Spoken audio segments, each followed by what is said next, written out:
एकीकडे 5 वर्ष 7 वर्ष 10 वर्ष पदावर चिकटून असलेले आपण अधिकारी बघतो आहे, परंतु तुकाराम मुंडे सारखा व्यक्ती फक्त 10 महिने एका पदावर, म्हणजे 21 वर्षात 25 बदल्या. बदलीचं कारण काय, त्यांना का टिकू दिलं जात नाही आणि तुकाराम मुंडे यांची कार्यपद्धती काय आहे हे आपण या व्हिडिओ मधून समजून घेऊ. पहिली घटना तुकाराम मुंडेंबाबत आल्या पदावर आल्या 25 मे ची गोष्ट आताची. कल्याण मधलं एक मिठाईचं दुकान भर दिवसा पटापट गाड्या येऊन थांबतात, सरकारी गाड्या.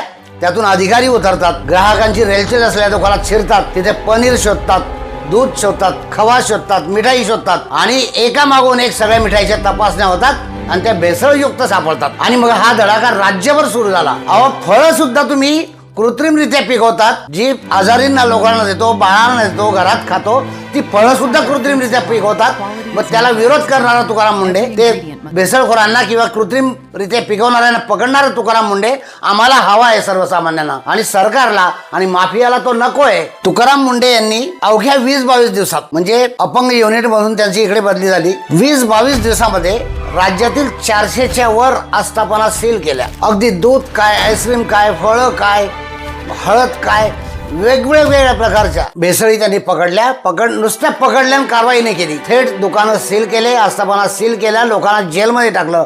400 पेक्षा जास्त लोकांना जेलमध्ये टाकलं, 350 पेक्षा जास्त आस्थापना बंद केल्या, सील केल्या. प्रश्न असा उठतो की या व्यक्तीला 8 ते 10 महिन्यात काढलं का जात? कारण माफियांचे सरकारशी असलेले संबंध, माफियांचे प्रशासनावर असलेली पकड, माफियांकडनं पुरवला जाणारा पैसा, आणि तुकाराम मुंडे या पैशाला बळी पडत नाही, दबावाला बळी पडत नाही, बदल्यांना घाबरत नाही. म्हणून मग नाईलाजाने इथून उचल की दुसऱ्या खात्यात टाक, दुसऱ्या खात्यातून उचल की तिसऱ्या खात्यात टाक, अशा पद्धतीने बदली सत्र राबवलं जातं. परंतु तुकाराम मुंडेंसारख्या व्यक्तीच्या पाठीशी महाराष्ट्रातली जनता उभी राहते आहे, उभी राहील, आणि त्यांच्या बदलीसाठी खबरदार विचार कोणी आणला तर मात्र यापुढे आता सरकारला किंमत मोजावी लागेल.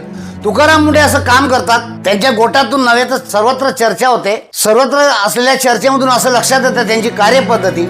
तुकाराम मुंडे एखाद्या ठिकाणी आस्थापनेवर जर रेड मारायची असेल, छापा टाकायचा असेल, त्यांना कळलं की इथं संशयास्पद काही आहे, तर त्यांना मदतीस लागणारी जी यंत्रणा आहे, पोलीस असतील, काही प्रशासनातले काही लोक असतील, त्यांना स्ट्रिक्टली वॉर्निंग असते. अनेकांना तर शेवटच्या क्षणापर्यंत कळत नाही की आपण कुठे चाललोय, आणि ज्यांना कोणाला सांगावंच लागत असतं त्यांना स्ट्रिक्टली वॉर्निंग असते ही बातमी लीक व्हायला नको. आणि रेड पडल्याबरोबर, छापा पडल्याबरोबर तडक सर्व पेपर कायदेशीर रंगवले जातात, म्हणून ती माणसं सुटत नाहीत आणि कायमस्वरूपी जेरबंद होतात, त्यांना धडा शिकवला जातो. मुंडे साहेब यांच्या कार्यकाळात व्यवस्थाच चेंज होत आहे, भेसळयुक्तांना धडा मिळतोय, भेसळीची व्यवस्था चेंज होत आहे. ही व्यवस्था चेंज होणं, बदल होणं हे तुम्हाला मला वाटतं. मग तशीच शुद्धता, पवित्रता आपल्या घरात सुद्धा हवी, देवघरात सुद्धा हवी, आणि म्हणून भेसळयुक्त कापूर पासून लांब राहा आणि वापरा 24 कॅरेट शुद्ध भीमसेनी कापूर. तुमच्या माझ्या ताटात, तुमच्या माझ्या बाळांना, तुमच्या माझ्या कुटुंबियांना भेसळयुक्त अन्न नको असेल,